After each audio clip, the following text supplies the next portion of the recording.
ଆପଣଙ୍କ ଜୀବନରେ ଶିବଙ୍କର ମହତ୍ଵ କ'ଣ? ମାନେ ତାଙ୍କର ସ୍ଥାନ କେଉଁଠି? ମୁଁ ତାଙ୍କ କାନ୍ଧ ଉପରେ ବସେ। ସେ କୋଉଠି ଠିଆ ହେଇଛନ୍ତି ମୁଁ ଜାଣେନି। ମୁଁ ତାଙ୍କ କାନ୍ଧ ଉପରେ ବସିଥାଏ, ତେଣୁ ସବୁକିଛି ଠିକ୍ ଦେଖାଯାଏ। ମୁଁ ଛଳନା କରେ କି ମୁଁ ସବୁକିଛି କରୁଛି, କିନ୍ତୁ ପ୍ରକୃତରେ ସବୁକିଛି ହୋଇଯାଇଥାଏ। ତେଣୁ ଦେଖନ୍ତୁ, ଯେପରି ମୁଁ କହିଛି, ତାହା ଯାହା ନାହିଁ, ସି ବା ଅର୍ଥ ତାହା ଯାହା ନାହିଁ। ଯଦି ସେଥିରେ ଆପଣ ଡୁବିଯିବେ, ସବୁକିଛି ଆପଣଙ୍କର।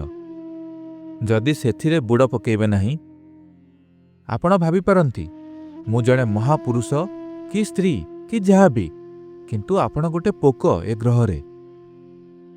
ଯଦି ଆପଣଙ୍କୁ ଆମେ 1000 ଫୁଟ ଉପରୁ ଦେଖିବୁ, ଆପଣ ଗୋଟେ ପୋକ ଭଳି ଦେଖାଯିବେ, କିଛି ବଡ଼ ଜିନିଷ ନୁହେଁ। ଆପଣ ମୋ ଭଳି ଅନେକ ପୋକ ଏ ଗ୍ରହରୁ ଆସିକରି ଗଲେଣି। କୋଉଠି ଅଛନ୍ତି ସେମାନେ? କେବଳ ଯଦି ଆପଣ ସେ ଆୟାମରେ ଡୁବିଯିବେ, ଯାହାକି ଶିବା, ତାହେଲେ ଆପଣ ବି ଏକ ପ୍ରକାର ତା ହୋଇଯାଆନ୍ତି।